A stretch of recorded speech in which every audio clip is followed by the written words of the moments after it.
इसलिए टेस्टिंग की आदत है ना, वो हमें ज़िंदगी से ऊपर ले जाएगी कि हम जिंदगी में हमेशा खुश रहेंगे। तो खतरों को हमेशा टेस्ट करते रहें। एक बार ऐसा हुआ था मेरे साथ कि अब मैं जैसे खेतों के अंदर, पिताजी किसान फैमिली से बिलोंग करता हूँ, तो रात को पानी लगा रहे थे खेतों को, और खेत शमशान घाट के रास्ते से होकर के आगे है।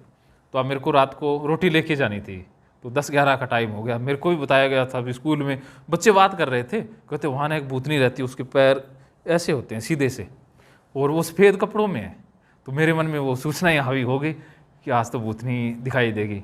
तो अकेला निकल रहा था, तो अब निकल रहा था तो सामने से क्या हुआ कि जो कैर का एक वृक्ष होता है, शायद सुना नहीं होगा, कुछ झाड़ टाइप का होता है बड़ा सारा, उसके पत्ते नहीं होते, फूल होते हैं या फल लगते हैं। तो वो ना ज़ोर ज़ोर से हिलने लग गया। मैं कहा आज तो आ गया भूत। फिर मैं थोड़ा सा साहस करके फिर थोड़ा सा नज़दीक गया ना, फिर वो ज़ोर ज़ोर से हिले और चूड़ी खनकने की आवाज़ भी आई। मैं तो वहाँ पर सामान रखा और भाग दिया। अब भाग गया तो दो कोई वो पीछे से और आ रहे थे, वो कहते क्या कर रहा है, क्या कर रहा है, भाग कहाँ रहा है। मैंने कहा वहाँ तो भूत है। वो भी कोई बहादुर थे, वो कहते आजा फिर देखते हैं आप भूतों को। मैं कहता ये तो मरवाएंगे। कहता दिखा, हमें भी दिखा। मैं कहता मैं तो तुम लोगों को नहीं दिखाऊंगा, उस वृक्ष के अंदर है, उसमें देख लो। वो कहते साथ चल। मैं दूर ही उनके पीछे पीछे चलता रहा। मुझको भी पिताजी वेट तो कर रहे होंगे ना, वो रोटी भी लेके भी जानी है, ये अगर निकाल दें तो बात। तो फिर वो वैसे ज़ोर ज़ोर से हिले, तो वो डरे नहीं, वो धीरे धीरे उसके पास गए और उन्होंने जाके देखा कि एक ना पड़ोसियों की भैंस खुला गई थी, मतलब वो खूंटा उखाड़ के, और वो उसमें ना जैसे आदत होती है ना जैसे भैंस की, तो वो ऐसे ऐसे करती है, सारा टक्कर मारती है, तो वो उसके अंदर फंस गई। अब उसके अंदर फंस गई, निकल नहीं पाई। अब निकल नहीं पाई तो वो थक गई बेचारी, जोर लगाते लगाते वो हिले ना जोर जोर से, तो वो पूरा वृक्ष हिले, और उसके गले में जो रस्सी थी सांकल जो लोहे वाली, उसकी वो खनकने की आवाज़ आ रही थी। फिर उन्होंने वो भैंस निकाल दी। हो गया, ठीक है, भूत ऐसे बनते हैं, ऐसे ही बनते हैं भूत। हाँ, तो ये देखो, अगर मैं उस दिन भाग जाता तो मेरे मन में पक्का हो जाता ना कि भूत होते हैं, अब जिंदगी भर के लिए हो जाता ना। तो इसीलिए हमने भी भागे हैं ना, खतरे से हम भागे हैं, तो वो हमारे लिए पक्का हो गया। तो अब ज़रूरत है कि दोबारा से टेस्टिंग करनी है। बस टेस्ट करना जिस दिन सीख गए ना, जिंदगी में कोई ओसीडी नहीं है, कोई कहीं डिप्रेशन नहीं है, कुछ है ही नहीं। तो डिप्रेशन से समझ गए ना कि हमने दबाया होता है बचपन से आज तक। देखो, किसी को किसी के प्रति इमोशन है, भाव हैं, तो हमें विचार आते हैं ना, सबके मन में सेक्सुअल विचार भी आते हैं, बुरे विचार भी आते हैं, हम ना एक्सप्रेस नहीं करते। इंडियन लोग वो दबा लेते हैं, ये गंदा है, ये ना गंदा है बहुत, इसको दबा लेते हैं, बताते ही नहीं है। तो ये दबा लिया ना जो अचेतन मन में, वो बीमारी बन के निकलता है। जिसके इमोशन अच्छे हैं ना, देखो डिप्रेशन तो है ही सप्रेशन का नाम, suppression is a cause of depression. जो विचारों को, इमोशन को हमने दबाया, वो डिप्रेशन बन के निकला है। और अगर हम दबाना बंद कर दें तो डिप्रेशन है ही नहीं। अगर हम अपनी इमोशन को रिलीज कर दें, इमोशन को, अपने भावों को, विचारों को अगर हम निकाल दें, तो डिप्रेशन नहीं रहेगा। तो हमने जो सप्रेस किया है ना, वो हमारी बीमारी की जड़ है। तो आज से सप्रेस नहीं करना, बस उसे एक्सप्रेस करना है। एक्सप्रेस करो जो फीलिंग्स है। एक ना बड़ी अच्छी बुक थी, 5 रिग्रेट्स ऑफ डाइंग पीपल, ब्रोनिवेयर की एक बुक है, आप पढ़ना जरूर। उसमें ना 5 रिग्रेट बताए हैं डाइंग पीपल के। वो एक ना नर्स थी जो लेखिका है उस बुक की, तो उसके पास ना बुड्ढे आते जो डाइंग बेड पे, जो मरने के नज़दीक थे, डेथ बेड के ऊपर थे। तो उसने क्या किया, पूछना स्टार्ट कर दिया लोगों से कि आपकी क्या ख्वाहिशें थी, क्या करना चाहते थे जो अधूरा रह गया। तो 5 बातें सारे लोग बोलते, उसमें से एक बात यही थी कि काश मैं अपने इमोशन को निकाल पाता। मरते वक्त रह जाते हैं कि काश मैं वो काम कर पाता जो मुझे पसंद था, काश मैं खुश रह पाता। ऐसे 5 रिग्रेट रहते हैं। तो ये रिग्रेट ना रहे जिंदगी में, इसलिए एक्सप्रेस करो अभी से।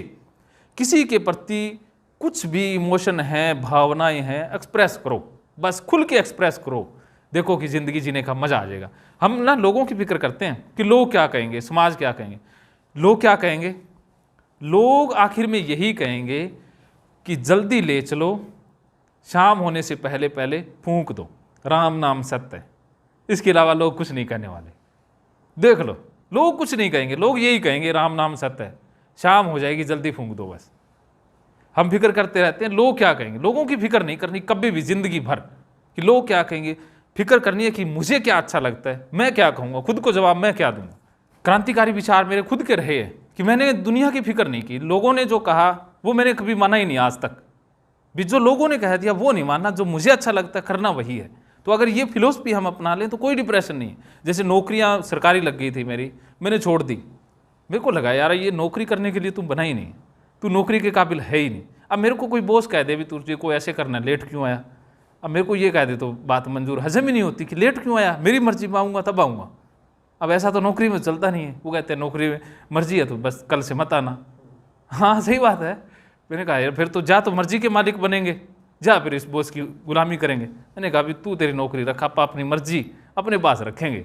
तो नौकरियाँ मैं कर ही नहीं पाया क्योंकि मेरे वो विचार ही नहीं मिलते थे।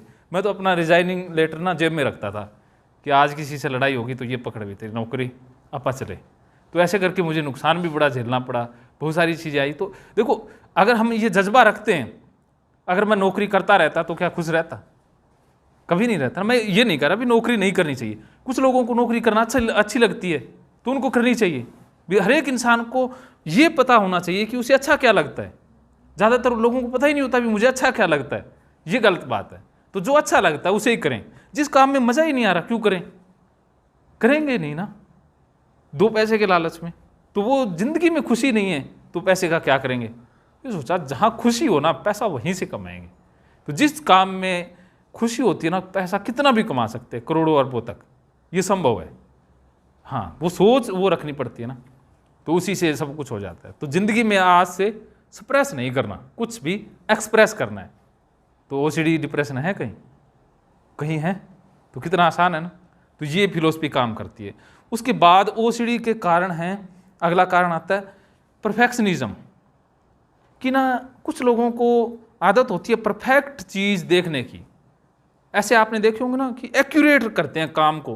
काम पूरा नहीं हुआ या एकदम एक्यूरेट नहीं हुआ तो मतलब उनकी नज़र में हुआ ही नहीं। वो उनकी नज़र में बीच में कुछ नहीं होता, ऊपर सिरे पे होगा या बिल्कुल डाउन में होगा, गुड और बैड या फिर दिन या रात, ब्लैक एंड वाइट थिंकिंग होती है उनके अंदर। तो वो परफेक्ट करते हैं। ये चीज़ ऐसे लिखी है ना, सुंदर सी लिखेंगे वो। उनको गलत चीज़ें या ऐसे अव्यवस्था तो पसंद ही नहीं है। घर के अंदर कपड़े रखेंगे तो एकदम रखेंगे पूरी तरह से तरकीब वाइज। चप्पल भी उतारेंगे तो सुंदर से घर मिलेगा एकदम। पेन रखेंगे तो ऐसे करके रखें। कोई चीज़ गलत हो जाए तो उनको दिक्कत हो जाती है, उनको बेचैनी हो जाती है। तो परफेक्ट करने की सफाई हो तो पूरी चकाचक, कहीं रह ना जाए। रह गई तो बेचैनी है।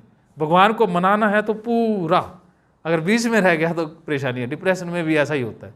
तो हम सोच लें कि आधा अधूरा भी काम होता है, आधा अधूरा भी करना ज़रूरी है। मैंने आज तक हज़ारों काम बीच में छोड़े हैं। मैं खुद की बात बताता हूँ कि मैंने बहुत कम काम है जो सिरे लगाए। तो इसका मतलब ये नहीं है कि मैंने किए नहीं। मैंने तो शुरुआत तो कर देता हूँ, अब नहीं हो रहा तो बंद कर देते हैं, फिर नया शुरुआत कर ली, फिर वो नहीं हो रहा तो उसे बंद कर देते हैं। ऐसे हज़ारों काम होंगे और आगे पता नहीं कितने हज़ारों के बीच में रहेंगे। तो मैं खुद को, मैं पता है मेरे को कि मेरी ऐसी ही है, नेचर ही ऐसा है कि काम कुछ पूरा करता हूँ, कुछ नहीं करता। ये मेरी पत्नी को भी पता है भी घर में आधा सामान मिलेगा, आधा सामान मिलेगा ही नहीं। मेरे नेचर का पता है, मेरे नेचर को मेरे को पता है भी मैं कहीं जाऊँगा तो आधा सामान तो मेरा पीछे रहेगा ही रहेगा।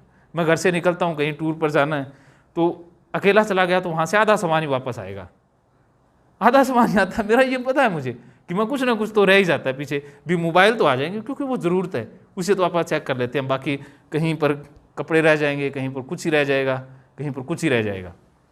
ये ऐसा होता है, हर एक की नेचर होती है। भी मैं इतना है भी बहुत सारे कामों को परफेक्ट नहीं कर सकता। अब मैं सोचूं कि यार तू कैसा आदमी है, इतना है कुछ और तेरे से ये कपड़े ये चीज़ें तो होती नहीं हैं, तो उदास होने वाली बात ही है ना। ये मेरे को पता है भी वैसा ही है भी। आप पूरा कुछ कामों में हम परफेक्ट नहीं हो सकते, कुछ कामों में हो सकते हैं, सभी कामों में नहीं हो सकते। तो इसलिए परफेक्टनिज्म या परफेक्ट करना चीज़ों को वो एक गलती है।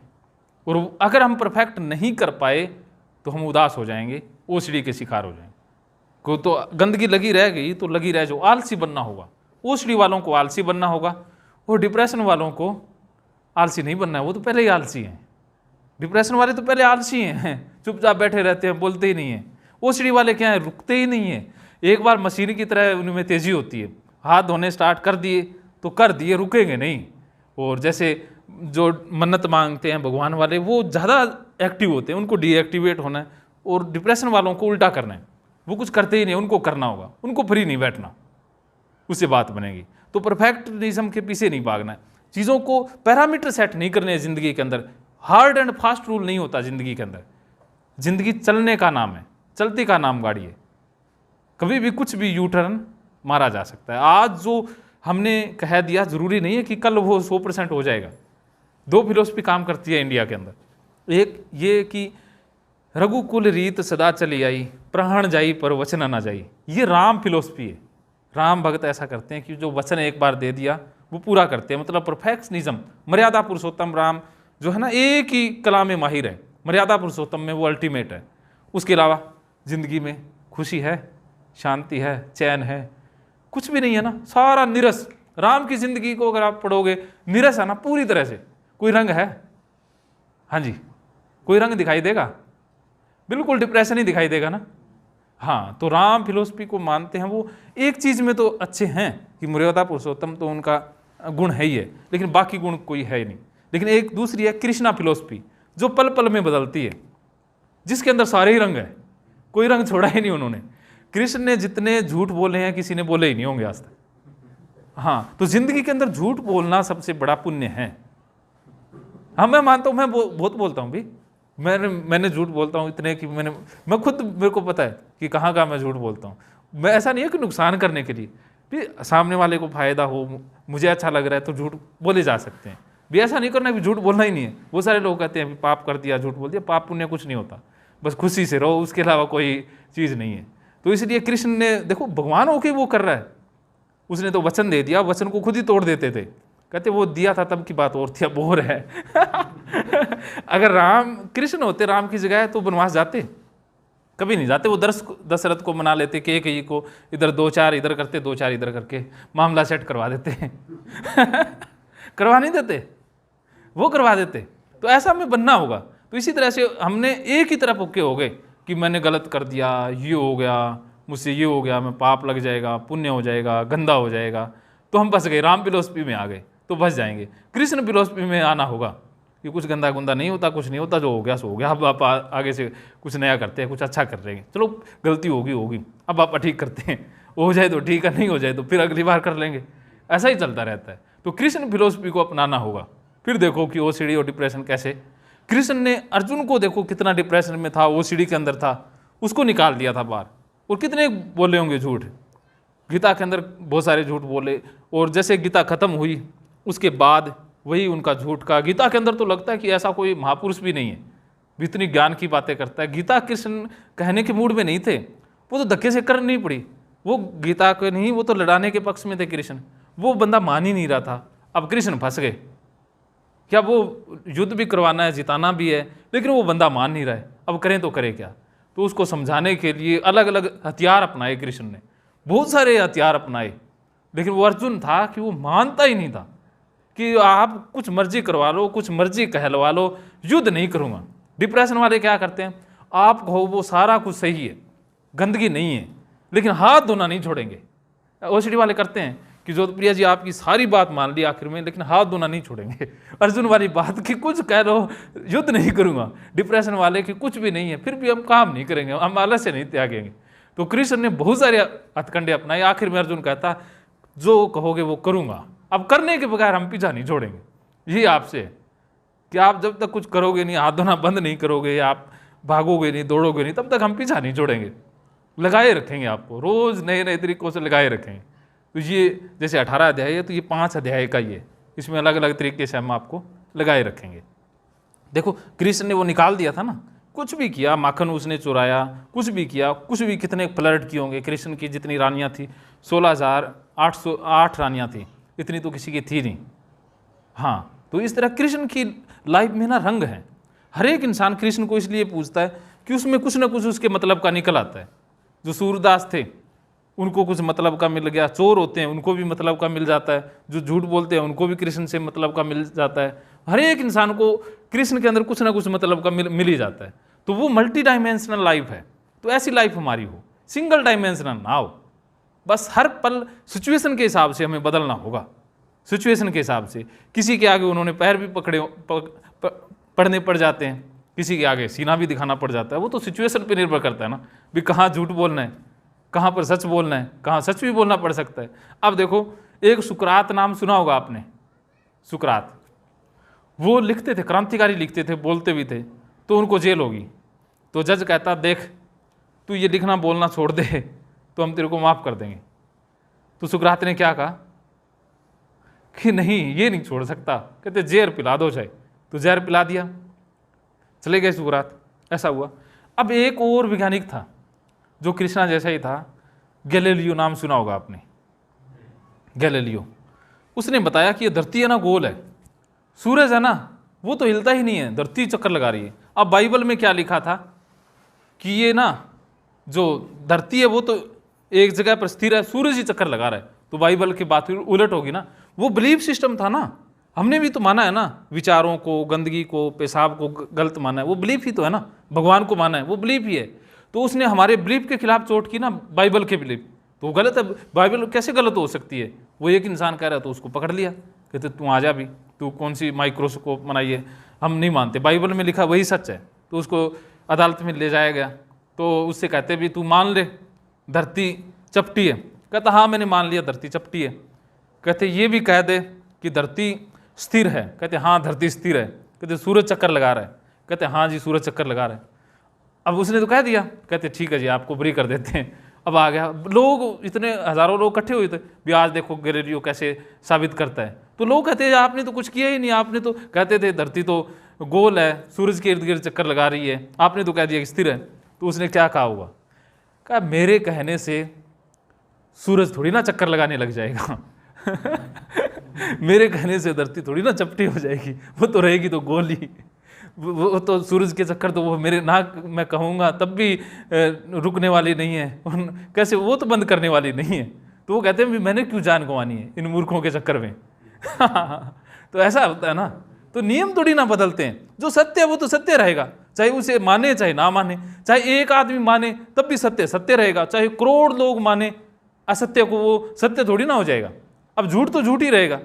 अब हम मानते हैं कि हजारों हिंदू एक चीज को मानते हैं, जरूरी थोड़ी है कि वो सत्य हो, है नहीं है ना। तो किसी के मानने या हजार करोड़ लोगों के मानने से सत्य सत्य बदलता नहीं है। तो इसलिए इन बिलीफ में ना पड़ो, इन चक्रों में ना पड़ो जो बचपन से हमें बताए या बचपन से जो सुनने को मिला, वो झूठ ही हैं, ज़्यादातर बातें झूठ निकल के आई है। तो इसके आगे अगला कारण है ओसीडी का और निवारण में आ जाता है इनटॉलरेंस ऑफ अनसर्टेनिटी।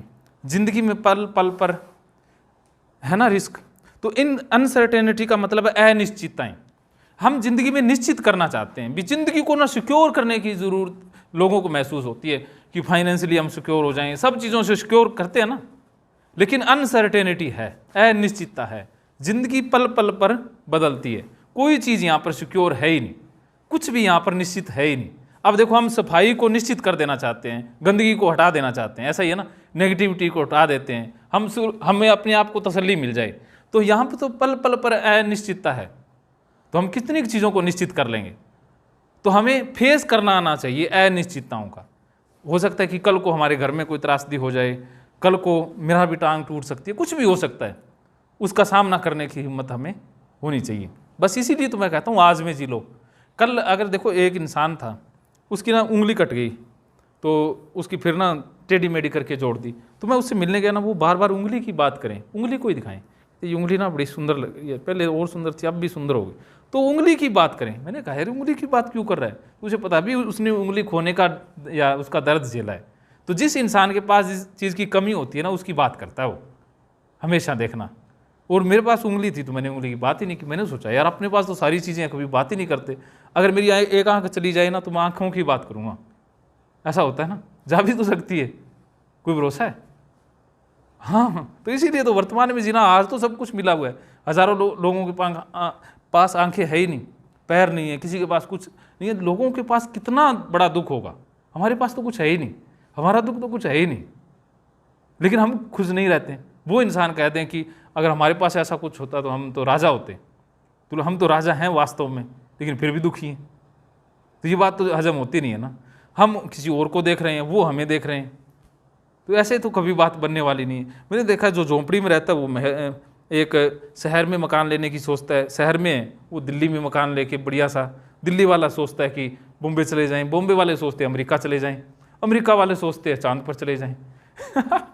तो कहीं कोई है ही नहीं, संतुष्टि तो है ही नहीं ना। जो पैदल चल रहा है ना, वो साइकिल के सपने देखेगा, और साइकिल वाला स्कूटर के, स्कूटर वाला कार के, कार वाला हवाई जहाज के, हवाई जहाज वाला सोचता है भी पैदल चलने का तो मजा ही कुछ और होता है। तो ऐसा है जिंदगी में ना, चीज़ों के पीछे नहीं भागना है, बस मजे करने हैं। बस देखो फिर ओसीडी डिप्रेशन आएगा?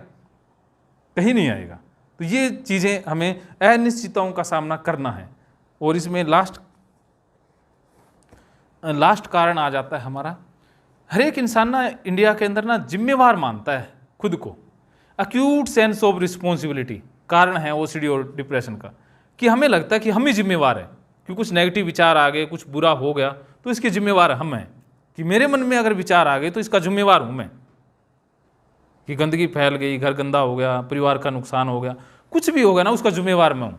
तो हम जिम्मेवारी जितनी ज़्यादा मान लेते हैं ना, एक्यूट सेंस ऑफ, अति जिम्मेवारी की भावना ओसीडी और डिप्रेशन का सबसे बड़ा कारण है। हम ये मान लें कि लापरवाह हो जाएं, कि मेरा इसमें कोई रोल ही नहीं है, बुरा हो गया, कुछ हो गया, हमारा कोई रोल नहीं है भाई, हमारी कोई जिम्मेवारी नहीं है। तो कोई मन में आएगी फीलिंग उदासी, डिप्रेशन, ओसीडी कहीं है, तो ये छोड़ना होगा। हम हद से कुछ, जो मैं बाकियों को नहीं कहता, बाकी हो सकते हैं मेरे जैसे लापरवाह हो, लेकिन ओसीडी वाले तो अति जिम्मेवार इंसान होते हैं, वो कोई काम पीछे छोड़ते ही नहीं, अब एकदम पक्का।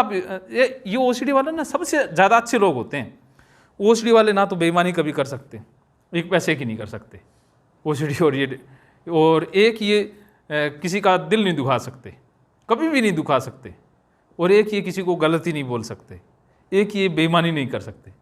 ये इनके अंदर गुण होते हैं। इसी कारण से तो ये ज़्यादा बीमार हो जाते हैं, क्योंकि इन्होंने इन चीज़ों को अति महत्व दे दिया है। भी होना चाहिए ईमानदार, अच्छा इंसान होना चाहिए, लेकिन अत्यधिक अच्छा इंसान होना ही तो बुरी बात है। भी सो नाइस पीपल दुखी रहते हैं, भी किसी को बुरा ना लग जाए। अब मैं चल रहा हूँ, ऐसे वो चलते हैं ना ऐसे, कि मेरी चाल देख कर कोई लोग बुरा ना मान जाएं, मैं बोलूँगा तो लोग बुरा ना मान जाए। ऐसे बहुत सारे केसेस आते हैं जो कहते हैं जी हम तो कहीं जाते हैं, किसी को कुछ कह दें तो वो बुरा ना मान जाए, ये ना मान जाए, किसी ने कुछ कह दिया तो उसकी वो हमारी बात का बुरा ना मान जाए, मना ही नहीं कर पाते। तो जो सो नाइस पीपल होते हैं ना, वो दुखी रहते हैं। तो कभी भी अपनी खुशी के लिए जीना, सामने वाले कुछ हमसे अपेक्षा कर रहा है तो उसकी हमें लगता है भी कर देनी चाहिए तो कर देनी चाहिए, हमें अपने को दुखी करके मदद थोड़ी ना करनी है। जब हवाई जहाज़ में पहले एक बात बताई जाती है कि पहले अपना पैराशूट बांधना है, फिर दूसरे की हेल्प करना है, वरना हेल्प के चक्कर में खुद मारे जाएंगे। तो ऐसे ही होते हैं ओसीडी डिप्रेशन वाले, वो दूसरों की हेल्प के चक्कर में खुद मारे जाते हैं। तो अति जिम्मेवारी नहीं लेनी है, खुद की मदद पहले करनी है, बाद में दूसरों की करनी है। अगर हम खुद की मदद कर लेंगे फिर तो हम दूसरों की भी कर पाएंगे ना। अब देखो, अगर किसी से हम 5 करोड़ रुपए मांगे और उसकी जेब में 5 रुपए हों तो क्या वो 5 करोड़ दे पाएगा? तो मदद वही कर पाएगा ना जिसके पास 5 करोड़ हों। तो भिखारी क्या किसी को दान दे पाएगा? अगर हम भिखारी हैं अंदर से तो क्या दान देंगे? पहले राजा बनना होगा ना। इसीलिए पहले खुद को हमने पूरा बनाना होगा, पूरे खुद को खुश रखेंगे फिर तो दूसरों को खुश रख पाएंगे ना। महिलाएं क्या करती है, सास को, नंदों को, बाकियों को, सबके खुशी के चक्कर में अपना कबाड़ा कर लेती है। जो बहुत सारी महिलाओं को यहाँ ज़्यादातर भी सास कह दिया वो भी कर लिया, पति कह दिया वो भी कर लिया, बच्चे कह दिए, सारा दिन मशीन की तरह, वो अपनी खुशी देखती नहीं है, आखिर में वो बीमार हो जाती है। ऐसा होता है ना। तो उसको पहले अपनी खुशी देखनी है, बाद में आती है दूसरों की खुशी। दुनिया गई भाड़ में तेल लेने, पहले अपनी खुशी। ऐसे देखे मैंने, मेरा एक दोस्त था, वो ना बाजार में कोई जाए ना, उसे 10 सामानों की लिस्ट पकड़ा देते थे और वो दुखी होता 2-4 घंटे खराब करके लेके आता था, फिर दुखी होता कि लोग मेरा यूज करना पाप है। तो अब देखो किसान कितनी कीटनाशक दवाइयों से हम कितने जीवों को मारते होंगे, करोड़ों। हम खाना खाते हैं, प्याज खाते हैं, कितने जाते हैं, दही में कितने बैक्टीरिया जाते हैं, शरीर के अंदर 2 किलो बैक्टीरिया हैं। कोई पाप पुण्य नहीं होता कभी भी, ये हमारे ही होते हैं। और कुछ शुद्ध अशुद्ध नहीं है। जिसे हम पेशाब को, पोटी को अशुद्ध मानते हैं, उसे शुद्ध भी माना जाता है। कुछ मैंने ऐसे देखा है, कैंसर रोगी इसे पीते थे पेशाब को, कुछ नहीं हुआ उनको। वो तो एक पानी है ना, जो देखो पेशाब पानी की फॉर्म है, उसमें से कुछ मिनरल निकल गए और वापस आ गया। ये वेस्ट जिसे कहें बायो वेस्टेज है, पोटी है उसमें देखो जो डॉक्टर है उसे टेस्टिंग भी तो करता है ना, उसे डिब्बे में बंद करके रखता है, उसको ऐसे सूंघता भी है दूसरे की, हाँ सूंघता वहीं भी खाना भी खाता है। ये डॉक्टर साहब थे उन्होंने चेक नहीं किया हज़ारों लोगों के, तो इनको अगर मन में होता है ये गंदा ऐसी चीज़, तो ये क्या प्रैक्टिस कर पाते? नहीं कर पाते ना। तो इसलिए हमने माना ही होता है, गंदा नहीं होता। गाय का मूत्र हमें क्यों शुद्ध लगता है? क्योंकि हमने शुद्ध माना है। हो सकता है कि वो गंदा हो।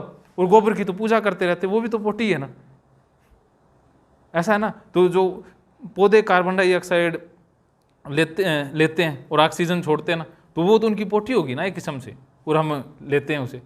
तो जो हम जाते हैं पोटी वो कहाँ जाएगी? गटर में जाएगी, गटर से फिर उसका वो बनेगा, खेतों में जाएगी, उसी से फसलें उगेंगी और फसलों को हम खाएंगे। तो उसमें अंश तो उसमें ही आए ना।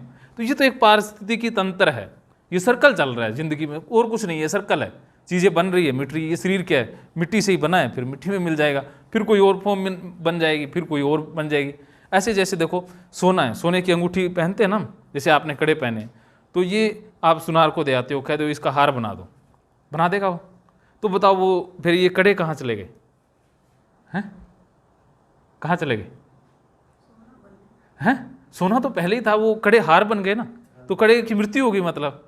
तो इसी तरह से ये फॉर्म है शरीर, आज इस फॉर्म में, कल और शरीर में चला जाए। सोना मरा कभी नहीं मरा ना, वो कड़े का तो मृत्यु होगी ना, कि उसकी फॉर्म खत्म होगी, वो किसी और फॉर्म में चला गया। तो इसी तरह से आज ये फॉर्म है, कल किसी और फॉर्म में चली जाएगी। ना कोई मृत्यु है ना जन्म है, ये भी झूठ है। ना तो कोई मृत्यु होती ना जन्म होता, ये फॉर्म बदलती रहती है। जैसे पानी से बुलबुले बनते हैं, मिटते रहते हैं, तो पानी कभी बना या मिटा? उसी से लहरें बनी। तो यही है, इसी मिट्टी से 5 तत्वों से कुछ आज ये बन गया, कल ये मिट जाएंगे, मिल जाएंगे, फिर कोई नया बन जाएगा, पौधा बन जाएगा, फूल बन जाएगा, कोई कुछ भी बन सकता है ना। तो इसलिए ये मृत्यु जन्म का भी डर निकल जाता है, फिर जिंदगी और जीने का मजा आता है कि मरना मुरना कुछ नहीं है, ये तो फॉर्म है, आज नष्ट हो जाएगी, कल हो जाएगी, होना पक्का है, होना पक्का है। तो इससे इंजॉय जितना कर सकते हैं ना कर लें, आज ही कर लें, कल पे नहीं चालना। इसलिए मैं इंजॉय ज़्यादा करता हूँ कि ये फॉर्म मिट जानी है, कुछ नहीं, यहीं रह जाना है सब कुछ। अपना इंजॉय करो, मस्त रहो, खाओ पियो, बस, इसके अलावा कुछ नहीं। सही है। तो पाप पुण्य सारे झूठ हैं, ये बिलीव बनाए हुए हमने सारे, बचपन से आज तक ये धारणाएं हमारी बनी हुई है, इसके अलावा कुछ भी नहीं।